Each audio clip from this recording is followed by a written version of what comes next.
Castelmagno. Take a look at this video and get to know more about this wonderful cheese. Hi there, my name is Agata. I'm the scientific director of the Culinary Wine and Food Project, and I'm here today to talk about Castelmagno, one of Italy's best and greatest cheeses. Everybody knows Parmesan or Parmigiano, of course.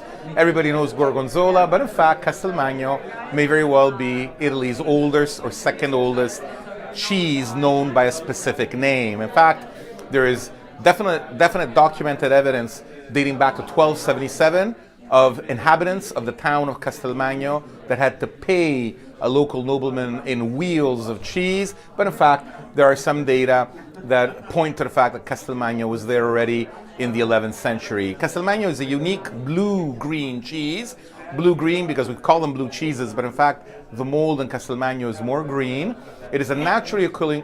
Yeah, and it's interesting that you don't stick into it, right? It's a naturally occurring mold that, unlike other blue cheeses, does not get inoculated into the cheese. So when you look at the Castelmagno, you will not see any syringe marks. You will not see any tunnel.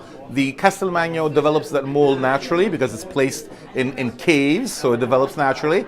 If you age the Castelmagno for about a year, it's always going to be a blue-green cheese. If you don't mature it quite that long, you can have some rare Castelmagno cheeses that appear not to have the mold. Only about 5% of them do not have the blue-green veins. In fact, the mold is always there, you just can't see it. It's a very small production cheese. There are two types. The high mountain cheese, known as d'alpeggio, and the mountain cheese. The mountain cheese is made at about 400 meters above sea level in the mountains. It's a cow's milk cheese and can be made all year long, therefore with milk of the winter and of the summer. The high mountain Castelmagno, the Castelmagno d'alpeggio, is actually made at 1,000 meters or above. Therefore, it can only be made in the summer when the cows can actually graze, and the cows are going to eat different herbs and different flowers, so it's going to be a very different cheese from the mountain Castelmagno. Last but not least, the Castelmagno production zone is extremely small. It's made in southwest Piemonte in only 3 townships. The town of Castelmagno, which isn't really a town, it's a collection of houses, and 2 towns, Pradleves and Monte Rosso Grana. These 3 little towns make all the Castelmagno in the world.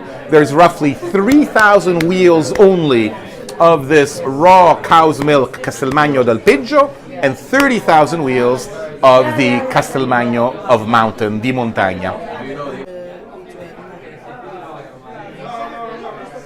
It's so fascinating to hear about this cheese. Do you eat it raw or do you use it for cooking? That's a great question. Castelmagno can be eaten raw. It has a grainy texture because of the way it's made, and that sometimes doesn't appeal to people as much, although I love it, and many people do eat it raw. In fact, it's also a great cheese to cook with, and one of the greatest dishes of Italian cuisine is gnocchi al Castelmagno.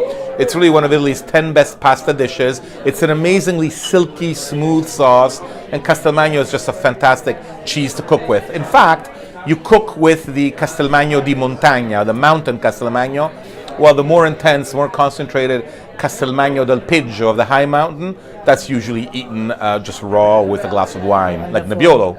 Wow. Or Barbera. Now I know where I have to go. You get me so hungry. I have to go to Piemonte and take Please come. We'd love to have you there. Thank you so much. Thank you. Guidelines of Castelmagno are very strict. They're one of the most strict in Italy. First of all, it tells you what kind of animals, what kind of breeds of cows you can use. And the typical cows used are local mountain cows, cows that are used to walking up and down the mountains, which isn't necessarily easy. So the breeds of the cows are the Bruna Alpina, the Alpine Brown, the Pizzata Rossa, which means the spotted red, and it's really a reddish colored cow. It's really red, it's red and white, it's cute. The Piemontese, which is a white cow, which gives both beef and milk. But for example, you cannot use the milk of the Frisona. The Frisona is the very classic cow that every little kid grows up with as a toy, the black and white cow. Because the Frisona cow, or Schleswig-Holstein also, They're cows that were bred for quantity, for volume of milk production rather than high fat content and quality. So, allora, io sono Davide Fendino, sono il produttore di questo Castelmagno che ha due versioni in montagna e alpeggio.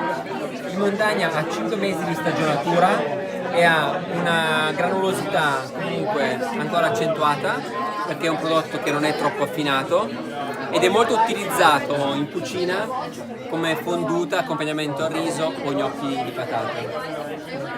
And now we will get a translation. Yes, he's Davide Fendino, the producer of this wonderful Castelmagno, which is only 5 months old, and it's a very granulated, very chunky cheese still that can be used in your kitchen for fondue mainly, and gnocchi perhaps, potato gnocchi. Sì, dall'alpeggio. Allora, Castelmagno d'alpeggio, this one, 2018, quindi ha quasi un anno di stagionatura. È un Castelmagno che si abbina molto con confetture, quindi con miele o con marmellate varie, e viene abbinato con dei grandi vini, ad esempio un Barolo, il Nebbiolo, soprattutto. Ed è un formaggio molto da degustazione. Super unique cheese. It's really interesting. So now we will get a translation. So this Castelmagno d'alpeggio means that it's only produced above 100,000 meters in the mountains. It's a meditation cheese, and this is a particular 2018 vintage that can only be produced in the summer. It's an after dinner thing.